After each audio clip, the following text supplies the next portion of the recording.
If it happens, Bud Crawford, oh, absolutely. We'll be there, Stephen A. We'll see Bud Crawford and Canelo. And I want to see that fight. But I would rather see him fight Benavidez. I agree with you.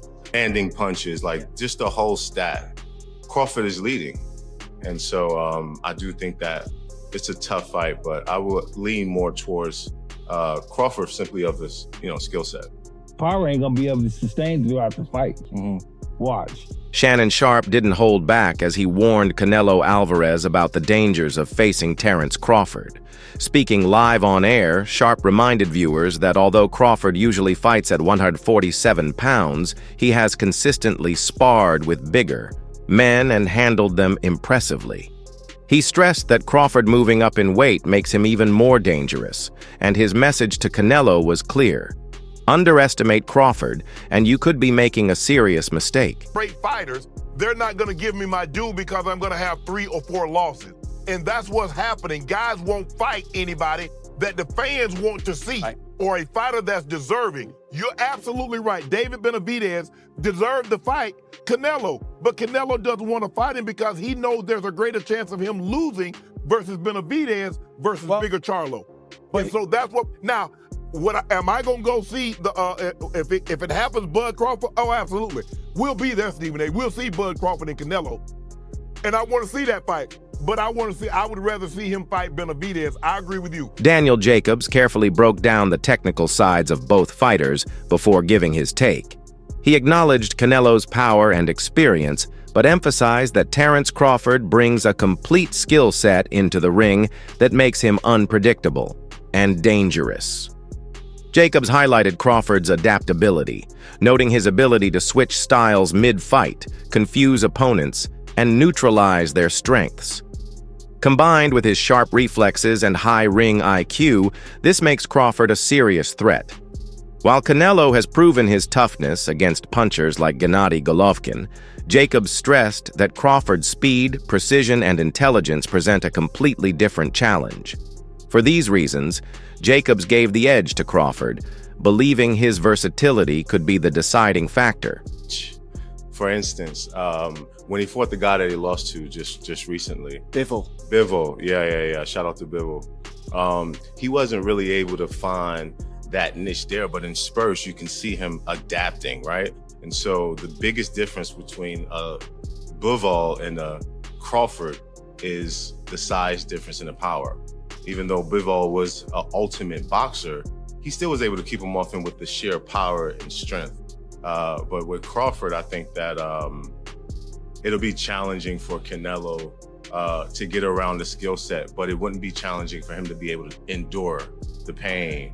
And so that's what Canelo, because the mindset too is, if you can't hurt me, no matter what you do, I'm gonna keep coming forward. So if Canelo could adapt that mindset, take the shots, because he's gonna be throwing, and if you look at the stats too, in terms of punch output, in terms of landing punches, like just the whole stat, Crawford is leading. And so I do think that it's a tough fight, but I will lean more towards Crawford simply of his, skill set. Is this the biggest fight for his legacy? If obviously he wins, I think. Crawford. Yes, yeah. I think it would be the biggest win. But given the fact that a lot of people, I think, expect Canelo to win because of the weight, where do you rank this in comparison to that huge fight with Errol Spence? So if Canelo wins, it would be one of his most top tier wins, but it would also be expected. So I don't know if it would take the umph off of it, rather the other way around, because of the size difference and what all Canelo has been accomplishing for the last however many years, Aid Oladipo explained that Crawford possesses a rare quality that sets him apart from most fighters, the ability to inflict serious damage without relying purely on brute strength. He argued that Crawford's timing and accuracy allow him to land shots opponents never see coming, making them far more damaging than they appear. According to Oladipo, this is exactly why he favors Crawford in a matchup with Canelo. He pointed out that while Alvarez is durable, he can be outmaneuvered by disciplined fighters who avoid being drawn into brawls. Crawford excels at this patient, calculated style, waiting for the perfect moment to strike. For Oladipo, that mix of intelligence and effectiveness makes Crawford the likely winner. You need to put that pressure on himself. He's done what no one's ever done before. 2-time undisputed world champion. So why not just enjoy? But obviously you want to go for that next challenge. Now for him, he wants to go for that Canelo. I would advise him not to go for that. Yeah. But if he's the man and he knows how good he is himself. So I can't really say to him that do this or do that. So really, he believes in his skills. He feels he believes in his skill. Yeah. We can't answer for him. Yeah. We let him go and do it. You know what I'm saying? And we all might be wrong. Yeah. He might be even stronger than Canelo. He might pack the weight on well. Yeah. That he might do really well in there. So look, regardless, you fought them both. Like what are the differences between them? Obviously, it's way Canelo's strong and he's easily hit. Very easily hit, very easily. Yeah. Compared to when I fought against Crawford, I couldn't even hit clean. Yeah. So really, that's the difference. And they both hit hard. Yeah. Because and you can see the strength. You know, when I was fighting against Crawford, I didn't think Crawford was that strong, but when he kind of moved me around a little bit, he is very strong as well. So look, yeah. But why does he need to give that much away? He's pound for pound #1 in the world. Why does he have to go up and fight Canelo? I don't prove anything. Canelo would say payday, but Crawford wants to be 3-time undisputed. And if he does that, oh my goodness. Wow, I mean, that'll be unreal. But look, if he believes in himself, yes, go for it. Yeah. But don't do it if he's got second thoughts. If he's got second thoughts, don't do it. If he has to be 100% confident, and listen, I'll even go and help him for that if I have to. Oh, yeah? You know what I mean? Because look, I love Crawford. I think he's a lovely guy. Because I got to know him when I trained with him away from the boxing ring, away from boxing. And the guy's he's a diamond, you know what I mean? So if I can help him in any way, I'd love to do that. But look, but if I was him, just enjoy what you've got now, and don't take no risks. I think you just got to watch the Bivol blueprint, the in and out. I mean, a lot of fighters getting stick now for being runners, Tom and Jerry and whatnot. But stick to what you're good at. Jaron Boots Ennis praised Crawford's efficiency inside the ring, noting that every punch he throws has a purpose. Unlike many fighters who waste energy on unnecessary shots, Crawford carefully calculates when and how to strike. Ennis stressed that this discipline reflects Crawford's high boxing IQ, allowing him to maximize accuracy and impact while conserving energy.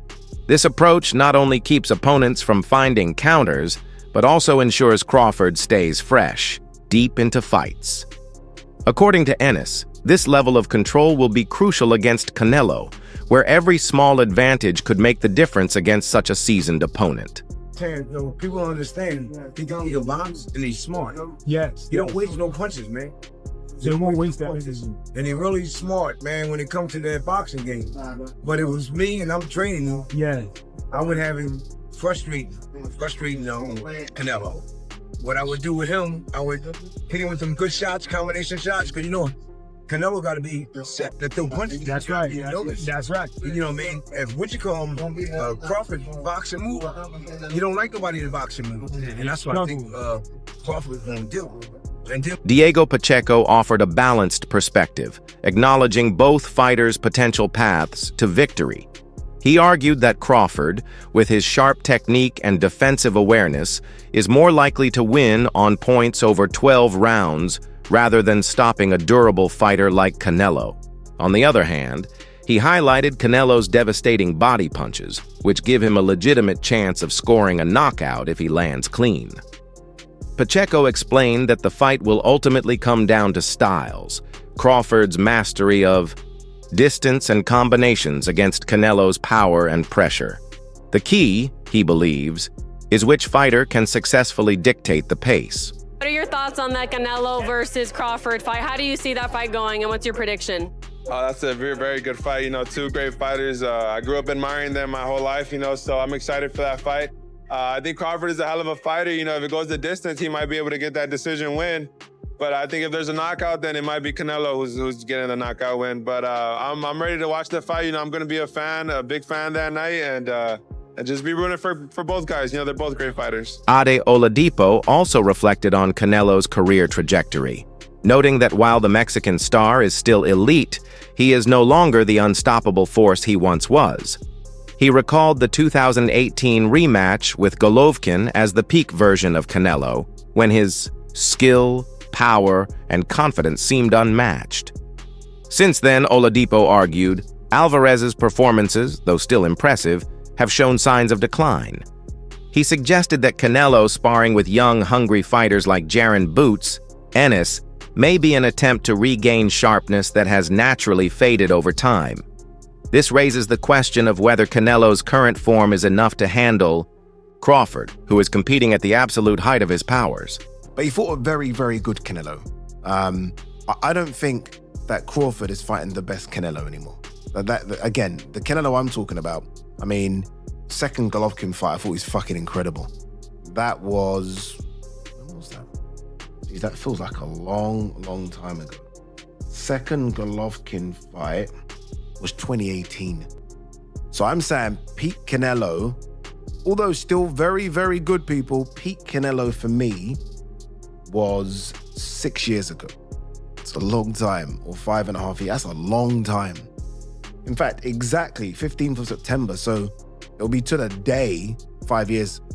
Have I got them? What was I talking about? Sorry, almost 7 years ago. Jeez, that's a long time ago. Where some might say peak Crawford was Errol. So, shit, I didn't realize how long ago that was. And he's clearly not that same guy anymore. It clearly isn't. He's no longer fighting elite fighters. I mean, unless you're going to say William Skull was elite, Edgar Berlanga, no, Munguia, no, Jamel, no, John Ryder, no, the third Golovkin fight, no. So he's no longer fighting the best, but he still is very good, and he's still a top 168 pounder. And I think this is why people are saying it is a 50-50 fight now, because we can see the deterioration in Canelo. Like, say what you want about William Skull. Canelo looked poor in that fight as well. Everyone's like, oh, William Skull ran. Well, Canelo didn't cut off the exits. Canelo wasn't great himself. Canelo's punch output was horrendous. So we can clearly see the deterioration.